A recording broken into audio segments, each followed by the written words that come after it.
آج ہم جس موضوع پر بات کریں گے وہ انسانی وجود کی بنیاد ہے۔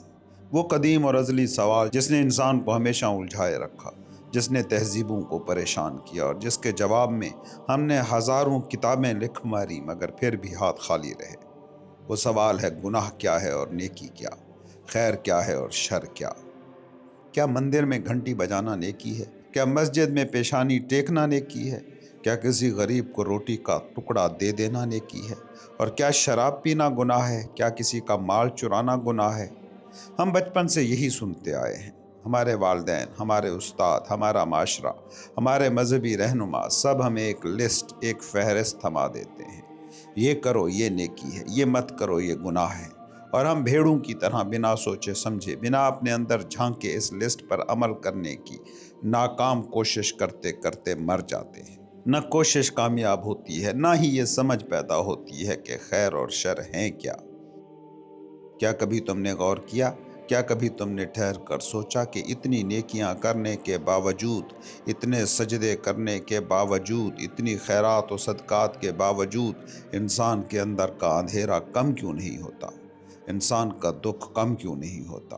اس کی بے چینی آخر ختم کیوں نہیں ہوتی؟ اگر یہ سب نیکیاں تھیں تو ان کا پھل، مسرت، سکون اور آشتی کہاں ہے؟ اگر تم گناہ سے بچتے رہے تو تمہارے اندر سکون کیوں نہیں اترا؟ اس کا مطلب یہی ہوا نا کہ کہیں کوئی گڑبڑ ضرور ہے، کہیں ہم نے بنیاد ہی غلط رکھ دی ہے۔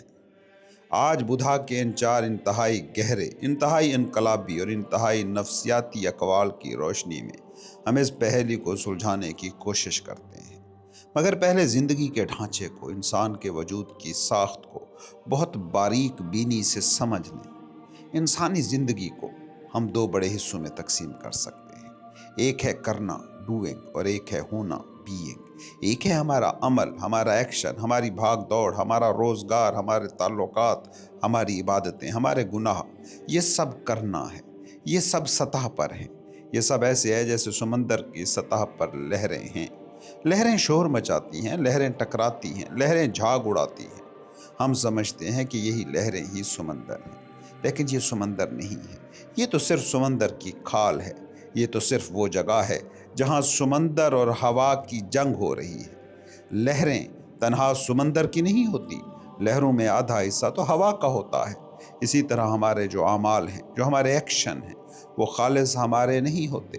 وہ ہمارے اور حالات کے ٹکراؤ سے پیدا ہوتے ہیں، وہ ہمارے اور معاشرے کی رگڑ سے پیدا ہوتے ہیں۔ لیکن سمندر صرف سطح نہیں ہے، سمندر کی ایک گہرائی بھی ہوتی ہے، میلوں گہری تہ، جہاں ہوا کا گزر نہیں، جہاں طوفان کا شور نہیں، جہاں لہروں کی ہلچل نہیں۔ وہاں ایک ابدی سناٹا ہے، ایک مقدس خاموشی۔ وہاں سکون ہی سکون ہے۔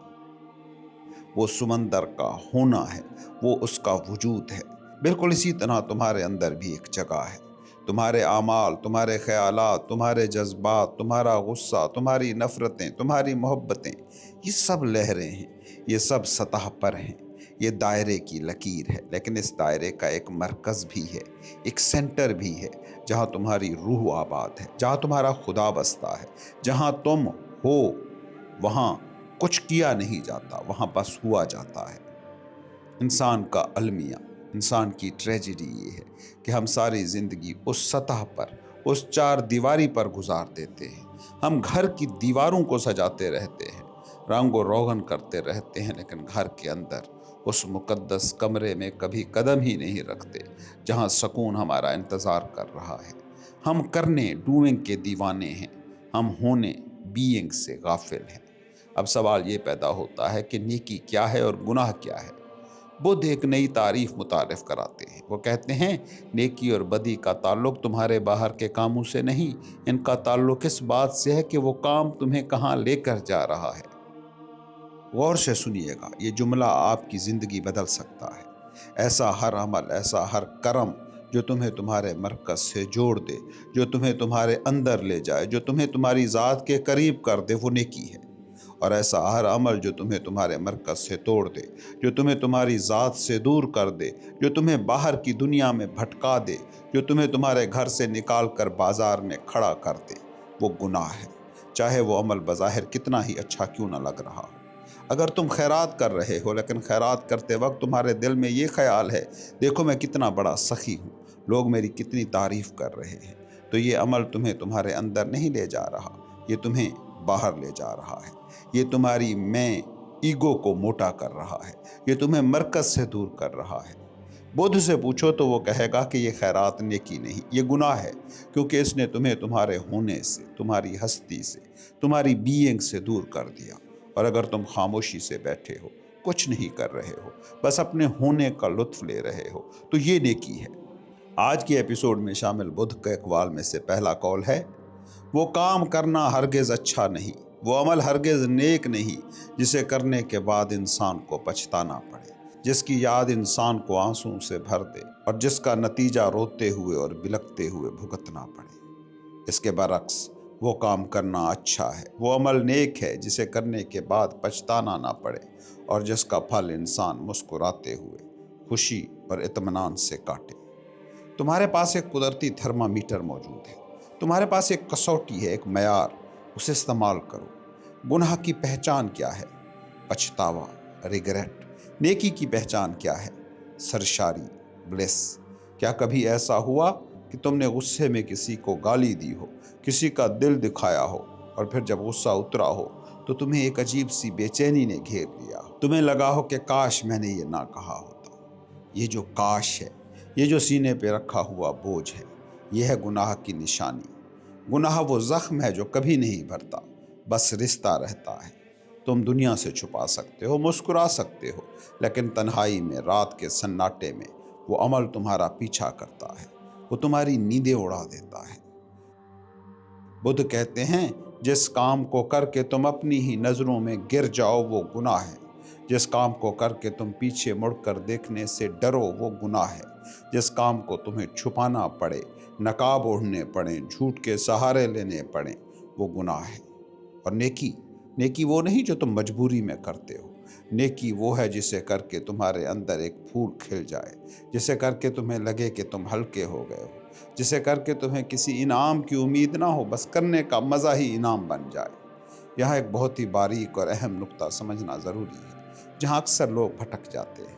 ہمیں روایتی طور پر سکھایا جاتا ہے کہ دوسروں کو دکھ دینا گناہ ہے اور دوسروں کو سکھ دینا نیکی ہے۔ بظاہر یہ بات ٹھیک لگتی ہے، لیکن بدھ اس سے بھی اختلاف کرتا ہے۔ بدھ کہتا ہے دوسرے کو، دی ادر کو بیچ میں مت لاؤ۔ مذہب کا تعلق، روح کا تعلق دوسرے سے ہے ہی نہیں، صرف تم سے ہے۔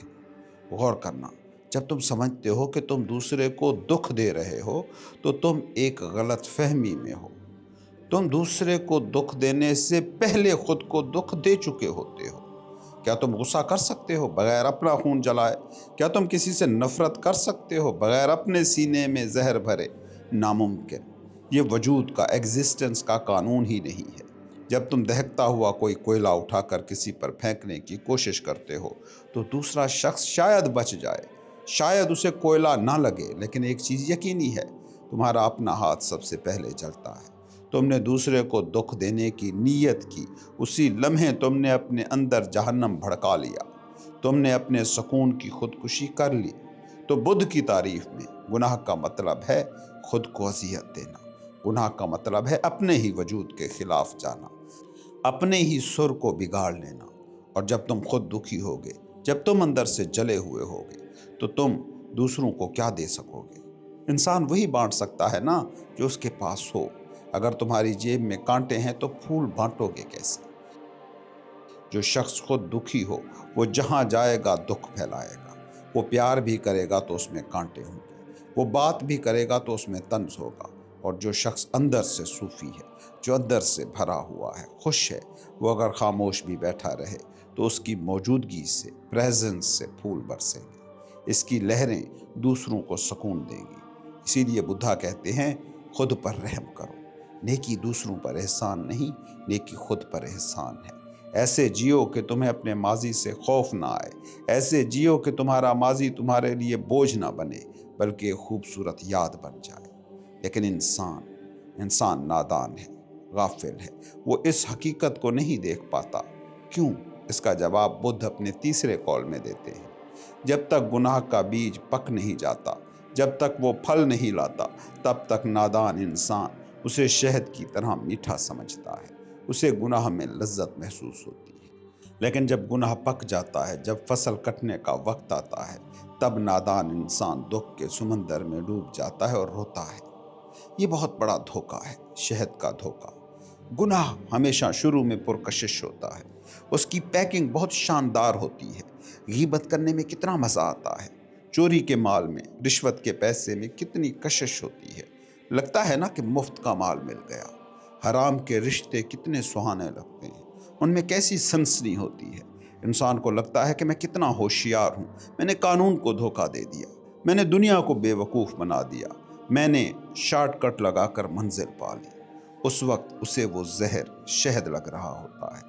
لیکن یاد رکھو، زندگی میں ہر عمل ایک بیج ہے، اور بیج کا قانون یہ ہے کہ وہ فوراً درخت نہیں بنتا، اسے وقت لگتا ہے۔ تم نے آج زمین میں ببول کا بیج بو دیا، آج کچھ نہیں ہوگا، کل بھی کچھ نہیں ہوگا، شاید مہینوں کچھ نہ ہو، تم بھول بھی جاؤ گے کہ تم نے کوئی بیج بویا تھا، تم اپنی مستی میں مگن رہو گے، لیکن زمین کے نیچے کام ہو رہا ہے۔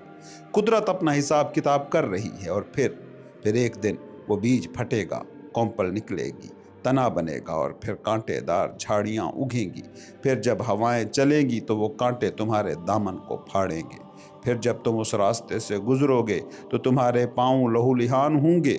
اس وقت انسان چیختا ہے، اس وقت وہ آسمان کی طرف منہ کر کے روتا ہے، اللہ یہ میرے ساتھ کیا ہو رہا ہے، یہ کس جرم کی سزا ہے، میں تو بڑا نیک آدمی ہوں، میں تو کسی کا برا نہیں چاہتا، پھر یہ مصیبتیں مجھ پر ہی کیوں؟ تم الزام دوسروں پر لگاتے ہو، تم کہتے ہو قسمت خراب تھی، تم کہتے ہو فلاں رشتہ دار نے جادو کرا دیا، تم کہتے ہو خدا ناراض ہے، تم کہتے ہو زمانہ ظالم ہے۔ بدھ مگر کچھ اور کہتا ہے، نہیں نادان، ادھر ادھر مت دیکھ، یہ کسی اور کا کیا دھرا ہے نہیں، یہ تیری اپنی کھیتی ہے، یہ تیرے اپنے بوئے ہوئے بیج ہیں جو آج تناور درخت بن کر تیرے سامنے کھڑے ہیں۔ جب تو بیج بو رہا تھا تب تجھے شہد کا مزہ آ رہا تھا، اب جب پھل کھانے پڑ رہے ہیں تو کڑوے لگ رہے ہیں۔ یہ کرم کا اٹل قانون ہے، یہاں دیر ہو سکتی ہے، اندھیر نہیں۔ جو بوؤ گے وہی کاٹو گے، اور مزے کی بات یہ ہے کہ کاٹنا اس سے کئی گنا زیادہ پڑتا ہے جتنا بویا تھا۔ ایک بیج سے ہزاروں دانے بنتے ہیں، ایک گناہ، ایک چھوٹی سی غلطی زندگی کے پورے جنگل کو آگ لگا سکتی ہے۔ ہماری نفسیات یہ ہے کہ ہم ذمہ داری قبول کرنے سے بھاگتے ہیں۔ ہم چاہتے ہیں کہ ہم زہر کھائیں اور امر ہو جائیں، ہم چاہتے ہیں کہ ہم آگ میں ہاتھ ڈالیں اور وہ پھول بن جائے۔ ایسا معجزہ کہانیوں میں ہوتا ہوگا، زندگی کے قانون میں ایسا نہیں ہے۔ ایک پرانی کہانی ہے جو اسی نفسیات کی بہترین عکاسی ہے۔ ایک درزی تھا، بڑا کاریگر، لیکن نیت کا کھوٹا۔ اس کی عادت تھی کہ جب بھی کوئی گاہک قیمتی کپڑا لاتا، وہ کینچی چلاتے وقت تھوڑا سا کپڑا چرا لیتا، اتنی صفائی سے چراتا کہ گاہک کو پتہ بھی نہ چلتا۔ یہ اس کا روز کا معمول بن گیا تھا۔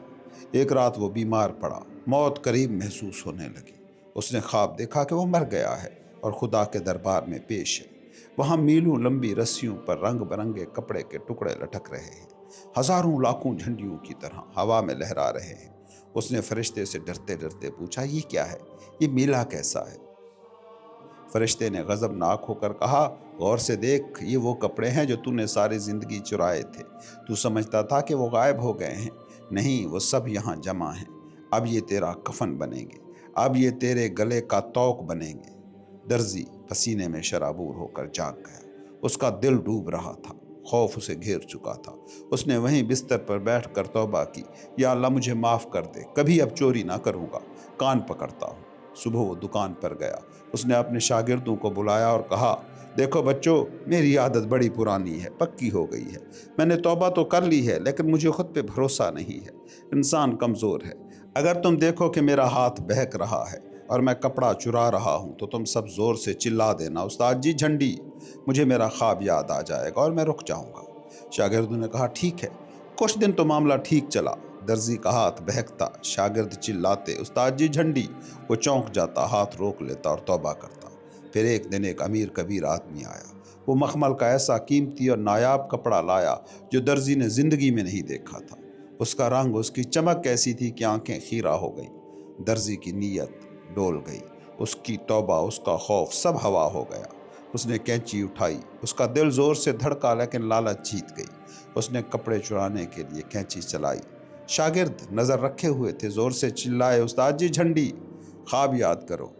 درزی نے غصے سے ان کی طرف دیکھا اور جھلا کر بولا، چپ کرو کم بختو، تم کیا جانو؟ اس رنگ کی جھنڈی تو وہاں تھی ہی نہیں، یہ والا تو نیا رنگ ہے، اور اگر ایک اور جھنڈی لگ بھی جائے تو کیا فرق پڑے گا؟ اور اس نے کپڑا چرا لیا۔ یہ کہانی صرف درزی کی نہیں ہے، یہ انسان کی کہانی ہے۔ تمہاری توبہ، تمہارا خوف، تمہارا گناہ سے بچنا، یہ سب بہت سطحی ہے، سب ڈر کی وجہ سے ہے، یہ سمجھ سے نہیں پھوٹ رہا۔ جب تک تمہارے اندر لالچ زندہ ہے، جب تک گناہ میں شہد نظر آ رہا ہے، تم کوئی نہ کوئی بہانہ تراش ہی لوگے۔ تم کہو گے بس یہ آخری بار، اس بار خیر ہے، اللہ غفور و رحیم ہے۔ تم اپنے ضمیر کو تھپکی دے کر سلا دو گے۔ بدھ کہتا ہے ڈر کے مت بھاگو، جاگو۔ یہ دیکھو کہ جسے تم شہد سمجھ رہے ہو وہ اصل میں زہر ہے۔ اگر تو تمہیں یقین ہو جائے کہ پیالے میں زہر ہے تو کیا تمہیں کوئی روکنے والا چاہیے؟ کوئی جھنڈی جھنڈی کہنے والا چاہیے؟ نہیں، تم اسے ہاتھ بھی نہیں لگاؤ گے، تم اسے پھینک دو گے۔ گناہ تب تک ہوتا ہے جب تک وہ میٹھا لگتا ہے۔ جس دن تمہیں اس کی کڑواہٹ نظر آ گئی، اسی لمحے گناہ گر گیا، جیسے سوکھا پتا درخت سے گر جاتا ہے۔ اب آتے ہیں بدھ کے اگلے قول کی طرف، جو ان لوگوں کے لیے ایک بہت بڑا سوالیہ نشان ہے جو گناہ چھوڑ کر دوسری انتہا پر چلے جاتے ہیں، یعنی ریاکار عبادت گزار اور خود ساختہ تارک الدنیا۔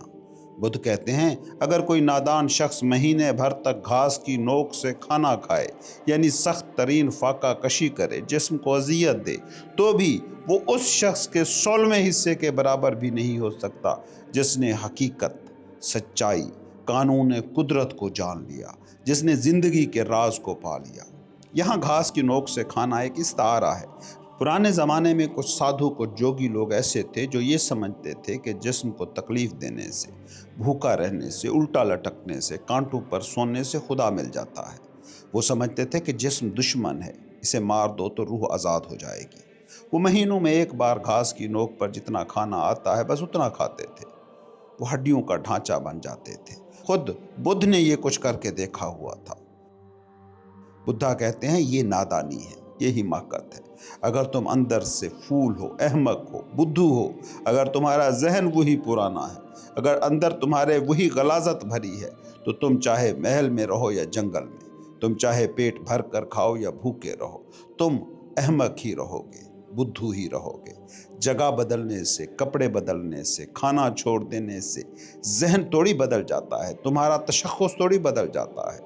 انسان کی فطرت ہے کہ وہ ہمیشہ انتہاؤں پر جیتا ہے، وہ مڈل میں، درمیان میں رہنا نہیں چاہتا۔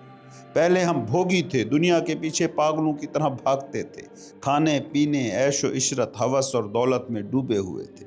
ہم جسم کے غلام تھے، پھر ہمیں کسی نے ڈرا دیا، ہمیں ٹھوکر لگی تو ہم دوسری انتہا پر چلے گئے۔ ہم نے کہا یہ سب گناہ ہے، یہ دنیا فانی ہے، ہم تیاگی بن گئے۔ ہم نے سب کچھ چھوڑ دیا، ہم نے اچھے کپڑے پہننا چھوڑ دیے، ہم نے کھانا پینا چھوڑ دیا، ہم نے لوگوں سے ملنا چھوڑ دیا، ہم مسجد کے کونے میں بیٹھ گئے یا جنگل میں نکل گئے۔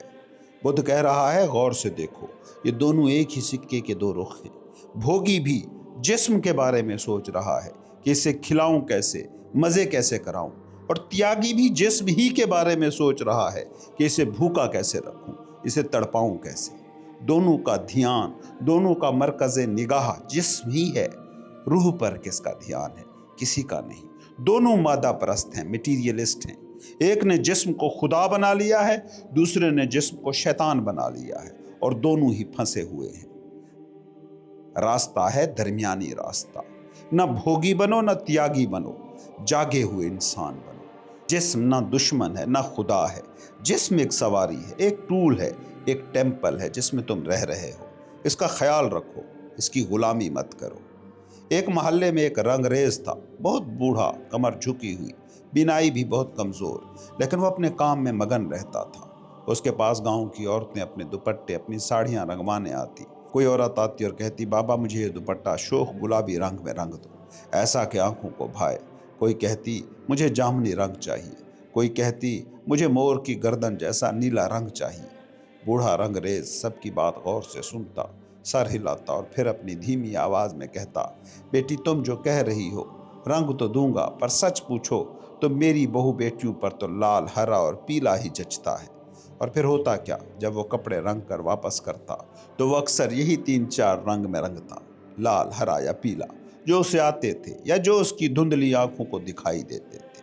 وہ ہر کپڑے کو اپنے ہی رنگ میں رنگ دیتا تھا۔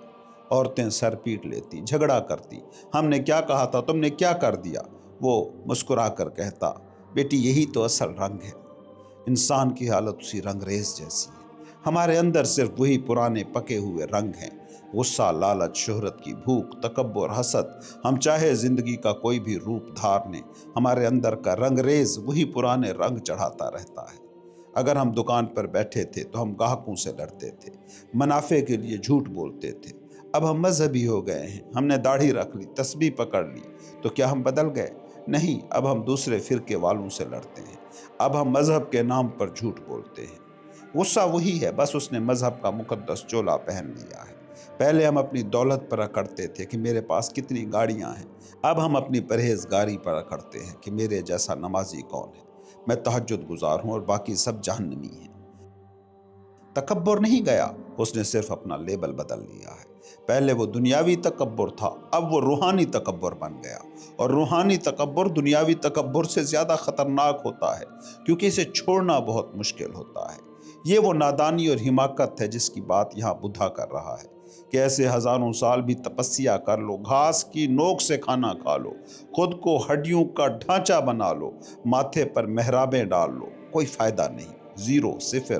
تم اس شخص کے پیروں کی خاک بھی نہیں ہو سکتے، اس شخص کے 100ویں حصے کے برابر بھی نہیں ہو سکتے، جس نے ایک لمحے کے لیے جاگ کر سچ کو دیکھ لیا، جس نے الٹیمیٹ ریئلٹی کو جان لیا۔ اب سوال یہ ہے کہ الٹیمیٹ ریئلٹی، حق کو جاننے کا مطلب کیا ہے؟ حق ہے وہ قانون جس پر نیچر آپریٹ کرتی ہے، قانون قدرت، لا آف ایگزسٹنس، اپنی اصلیت کو جان لینا۔ اصل چیز عمل نہیں، اصل چیز ہوش ہے، اویئرنیس۔ ہوش کیا ہے؟ ہوش یہ ہے کہ تم دیکھو کہ تم کیا کر رہے ہو اور کیوں کر رہے ہو۔ تمہاری نیت کا بیج کیا ہے؟ اگر تم مندر بنا رہے ہو، مسجد بنا رہے ہو، لنگر چلا رہے ہو، تو ذرا رک کر اپنے دل میں جھانکنا، کیا یہ واقعی خدا کی محبت میں ہے؟ کیا تمہیں واقعی اس سے سکون مل رہا ہے؟ یا یہ سب اس لیے ہے کہ محلے میں تمہاری واہ واہ ہوگی، الیکشن میں ووٹ ملیں گے اور لوگ کہیں گے سیٹھ صاحب بڑے سخی ہیں؟ اگر تو مقصد واہ واہ ہے، اگر تو مقصد نمائش ہے، تو بدھ کہتے ہیں یہ گناہ ہے، کیونکہ یہ عمل تمہیں تمہارے مرکز سے دور لے جا رہا ہے۔ یہ تمہیں خدا کے قریب نہیں، تمہاری انا کے قریب کر رہا ہے۔ تمہاری ایگو اور موٹی ہو رہی ہے، تم مضبوط، مزید مضبوط بیڑیاں پہن رہے ہو، سونے کی بیڑیاں۔ اور دوسری طرف اگر تم راستے سے گزر رہے ہو اور تم دیکھتے ہو کہ ایک کانٹا پڑا ہے یا شیشے کا ٹکڑا پڑا ہے، کوئی تمہیں دیکھ نہیں رہا، کوئی کیمرہ نہیں، تم خاموشی سے جھکتے ہو، اسے ہٹا دیتے ہو، صرف اس خیال سے کہ کسی انجان کا پاؤں اس میں چبھ نہ جائے، اور اسے ہٹا کر تمہارے دل میں ایک ٹھنڈک پڑتی ہے، ایک گہرا سکون ملتا ہے، تمہارے ہونٹوں پر ایک دھیمی سی مسکراہٹ آتی ہے۔ بدھا کہتے ہیں یہ ہے عظیم نیکی۔ کیوں؟ کیونکہ اس عمل نے تمہیں تمہاری ذات سے جوڑ دیا۔ اس عمل میں کوئی بناوٹ نہیں تھی، اس عمل میں تم خدا کے ساتھ ایک ہو گئے۔ گفتگو کا نچوڑ یہی ہے، اپنی زندگی کا ایک ایماندارانہ جائزہ لو، کسی اور کو دکھانے کے لیے نہیں، صرف اپنے لیے۔ تنہائی میں بیٹھو اور ان سوالوں پر غور کرو، وہ کون سے کام ہیں جنہیں کر کے میں پچھتاتا ہوں، جنہیں میں لوگوں سے چھپاتا ہوں، جنہیں یاد کر کے میرا دل بوجھل ہوتا ہے؟ وہ سب گناہ ہیں، خوف کی وجہ سے نہیں، بلکہ اس سمجھ کے ساتھ کہ وہ مجھے زخمی کر رہے ہیں، وہ میرے سکون کو کھا رہے ہیں، وہ میرے پیروں کی بیڑیاں ہیں، یہ زہر کے پیالے ہیں۔